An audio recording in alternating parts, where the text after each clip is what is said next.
and welcome to today's episode of The Daily Blend. I'm your host, AC, and we are joined in studio today by Robert Ricketts, who is the owner of ITCOMO. How are you, Robert? Hey, good morning, AC. First show of the year. Yeah, Happy New Year. Yes, thank you. Same to you. Happy New Year. All right, so we're starting off the new year with you talking about computers and older people. Right. All right, so let's jump right into it.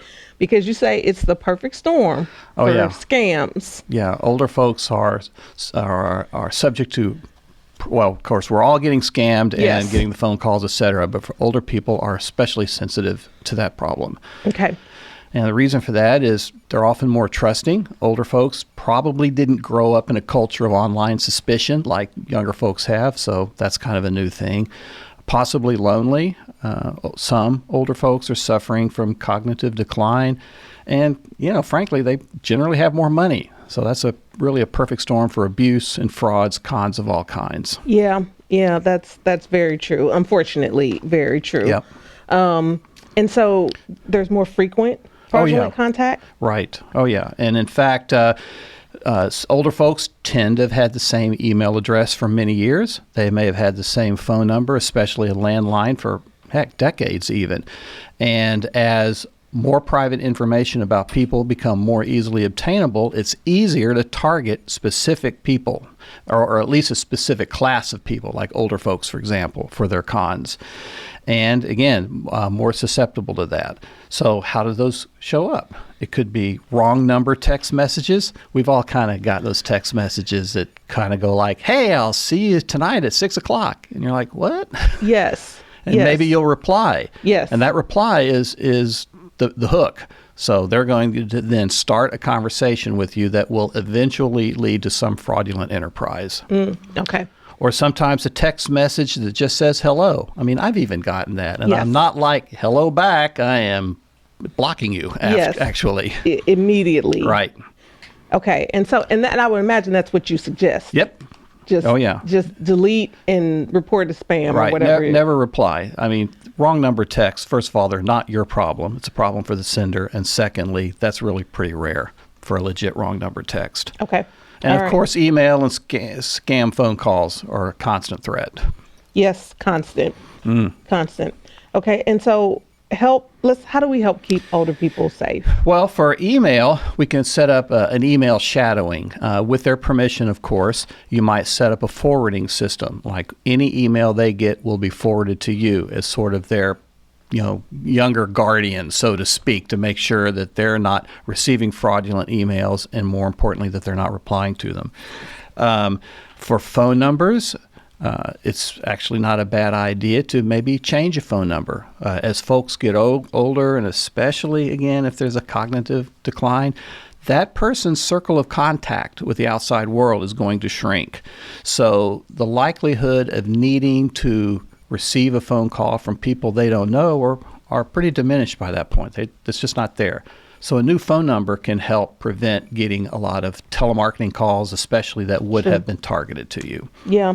You said, or sometimes just encourage them not to answer the phone. Right, Yeah, exactly. if it's somebody who you know, they can leave a message. Yeah, exactly. Yeah, right. That's what I do. If I don't know the number, I don't answer it.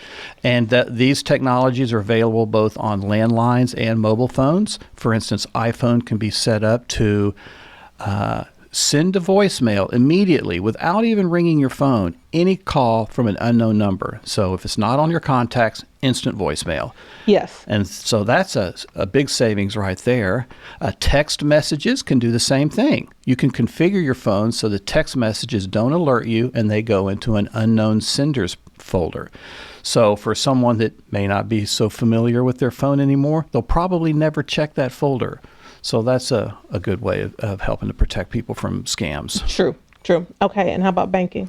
Well, so the banking situation, you could try to become a co-owner of the account, maybe ask the bank to withhold, say, outgoing wire transfers, or to have a monitoring system in place that detects unusual activity on an account and try to verify that with both the account holder and whoever is on there to help you with that account, to help prevent money from leaving that account. Yeah. And then, of course, guardianship if Right, and that's really the last straw. I mean, court-appointed guardianship is really a big deal, and that is where somebody has kind of unfortunately reached the point where they're a danger to themselves, maybe safety-wise, physically, but also financially.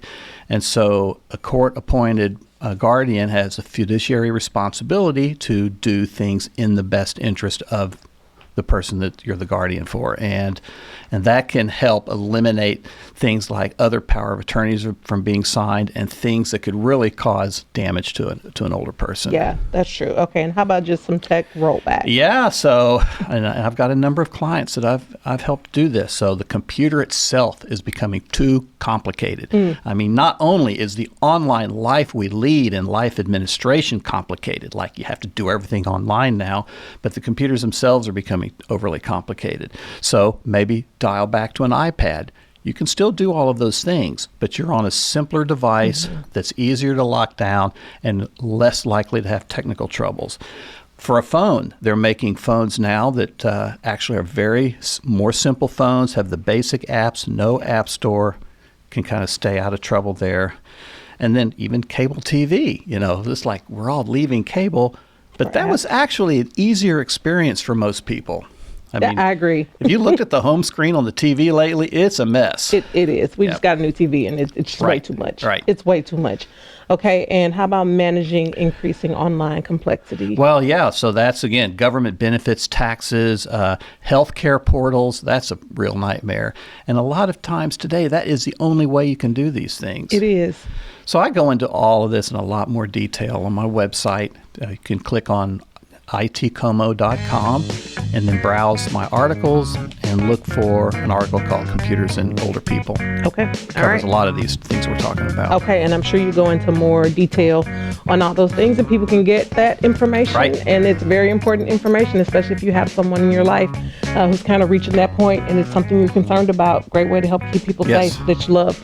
Thank you, Robert, so much for always keeping us up to date on great information, and we will see you next time. Thank you, AC. Can't wait. See you then.